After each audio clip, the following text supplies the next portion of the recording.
Good morning everyone. आज अपन समष्टि अर्थशास्त्र के कारण एवं उसके महत्व को देखेंगे और समष्टि अर्थशास्त्र की सीमाएं एवं कठिनाइयों को समझेंगे। आइए सबसे पहले अपन समष्टि अर्थशास्त्र के महत्व को पढ़ते हैं। फर्स्ट जो इसका पहला महत्व है आपका, जटिल अर्थव्यवस्था के सामूहिक संचालन को समझने में सहायक। देखिए इसका सबसे पहला महत्व ये है कि जो हमारी अर्थव्यवस्था की जो जटिल समस्याएं हैं उनको समझने में हमारा समष्टि अर्थशास्त्र बहुत अधिक साथ देता है, क्योंकि हम जब अगर अर्थव्यवस्था की बात करते हैं तो अर्थव्यवस्था के विभिन्न क्षेत्रों का जब तक हम अध्ययन नहीं करेंगे, विभिन्न क्षेत्र जैसे अपनी कृषि, उद्योग, परिवहन, संचार, तो अर्थव्यवस्था के अन्य कई क्षेत्रों से मिलकर हमारी अर्थव्यवस्था का निर्माण होता है। तो जब तक हमें हर क्षेत्र की बराबर जानकारी नहीं होगी तब तक हम इनकी समस्याओं को हल नहीं कर सकते। इसलिए समष्टि अर्थशास्त्र से ही हमें संपूर्ण अर्थव्यवस्था का ज्ञान होता है। इसलिए हम इसके द्वारा जटिल से जटिल समस्याओं के अर्थव्यवस्था की जटिल से जटिल समस्याओं को आसानी से समझ सकते हैं। तो यहाँ पर ही इसका एक बहुत बड़ा महत्व है।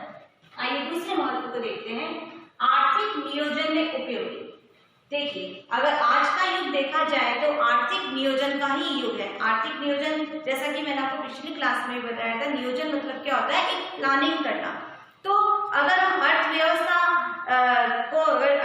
के बारे में अगर हम कुछ विचार रखते हैं तो उसमें हमें सबसे पहले क्या होता है कि हमें सबसे पहले एक प्लानिंग करनी पड़ती है। यानी कि अभी अर्थव्यवस्था को हम देख रहे हैं कि अभी हमारी अर्थव्यवस्था मंदी में है कि बिल्कुल शिखर पर है कि सामान्य है। तो इन सारी चीजों का पता भी हमें समष्टि अर्थशास्त्र से ही पता चलता है, क्योंकि समष्टि अर्थशास्त्र के अंतर्गत ही हम अन्य क्षेत्रों का अध्ययन करते हैं।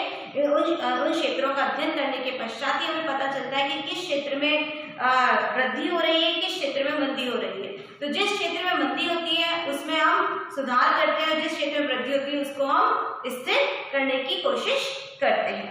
आइए तीसरा महत्व, व्यष्टि अर्थशास्त्र के लिए समष्टि आवश्यक है।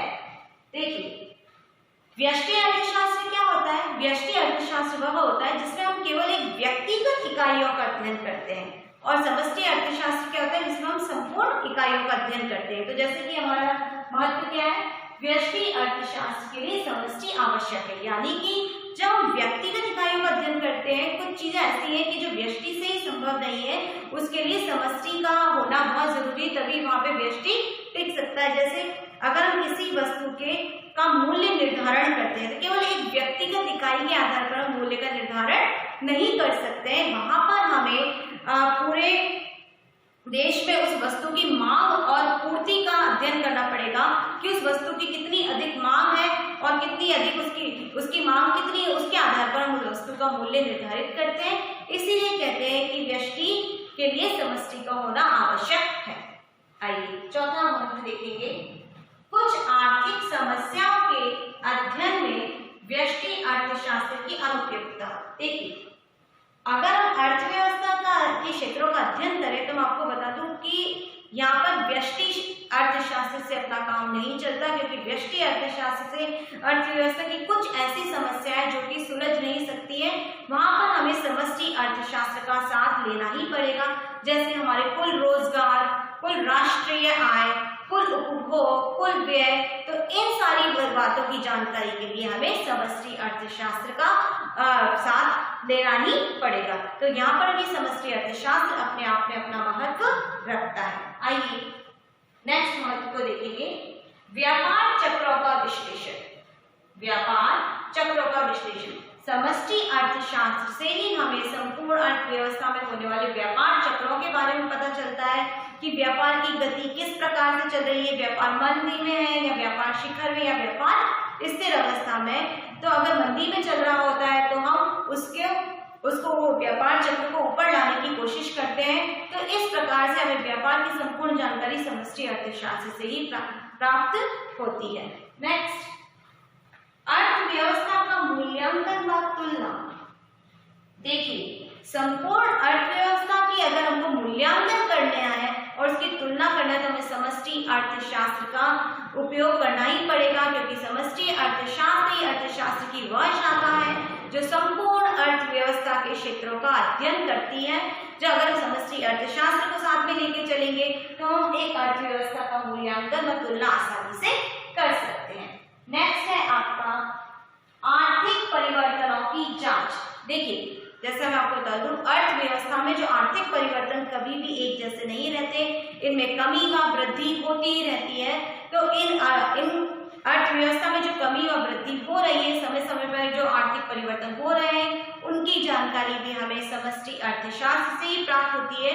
तो इस प्रकार से जो ये समष्टि अर्थशास्त्र है हमारी अर्थव्यवस्था की संपूर्ण जानकारी के लिए बहुत अधिक महत्व रखता है। तो ये तो थे हमारी समष्टि अर्थशास्त्र के महत्व।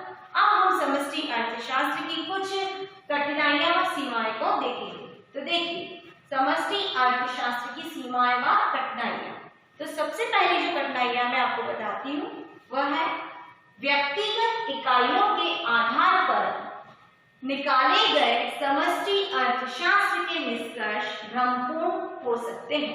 देखिए व्यक्तिगत इकाई मतलब जब हम केवल एक सिंगल इकाई या एक व्यक्तिगत अनुभव के आधार पर अगर हम कोई निष्कर्ष निकालते हैं और उसको संपूर्ण अर्थव्यवस्था पर लागू करें तो वो हमारे लिए बहुत ही भ्रमपूर्ण व हानिकारक हो सकते हैं। जैसे मैं आपको कुछ छोटे छोटे एग्जाम्पल से ये बात बताती हूँ। देखिए पहला एग्जाम्पल कर लेते हैं। अगर एक व्यक्ति बैंक से पैसे निकालता है तब तो बैंक पर कोई फर्क नहीं पड़ता, पर अगर संपूर्ण राष्ट्र की जनता बैंक से अगर पैसे निकाल ले तो आपका जो बैंक है वह फेल हो जाता है। तो इसी प्रकार से क्या है, व्यक्तिगत बचत तो सही है, व्यक्तिगत एक व्यक्ति है जो पैसा निकाल रहा है वो तो सही बात है, पर अगर संपूर्ण राष्ट्र की जनता बैंकों से पैसे निकालने लग गई तो बैंक बिल्कुल ही फेल हो जाएंगे, क्योंकि आम जनता के पैसों से ही बैंकों का निर्माण होता है। तो यहाँ पर ये इस प्रकार से यहाँ पे अपन भ्रमपूर्ण निष्कर्ष पाते हैं। दूसरा, अगर एक व्यक्ति बचत करता है तो बहुत अच्छी बात है, अगर संपूर्ण व्यक्ति ही बचत करने लग गए और वो बैंकों में पैसा ही नहीं जमा करते, सारा पैसा अपने पास अपने घरों में नकदी के रूप में करते, तब भी बैंक फेल हो जाते। तो इस प्रकार से हम ये कह सकते हैं कि जो व्यक्तिगत इकाइयों के आधार पर निकाले गए निष्कर्ष हैं वह समष्टि अर्थशास्त्र के निष्कर्ष से भ्रमपूर्ण हो सकते हैं। आइए दूसरी कठिनाई और देखते हैं अपन। दूसरी कठिनाई है समष्टि मूलक विरोधाभास।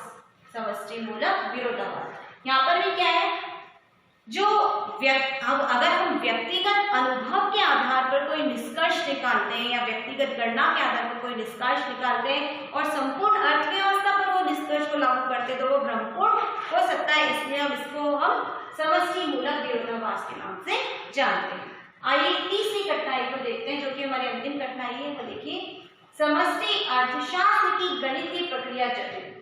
देखिए जब हम एक व्यक्तिगत इकाई का अध्ययन करते हैं और उस पर अपन उससे निष्कर्ष निकालते हैं तो वो हमारे लिए बहुत ही आसान होता है, पर जब हम संपूर्ण अर्थव्यवस्था की बात करते हैं, यानी संपूर्ण अर्थव्यवस्था मतलब अर्थव्यवस्था के विभिन्न क्षेत्रों से मिलकर जो अर्थव्यवस्था है संपूर्ण अर्थव्यवस्था कहलाती है, तो वहां पर हमें कई प्रकार के औसत निकालने पड़ते हैं, कई प्रकार की गणितीय विधियों का प्रयोग करते हैं, तभी हम एक सही और अच्छे निष्कर्ष पर पहुंच सकते हैं।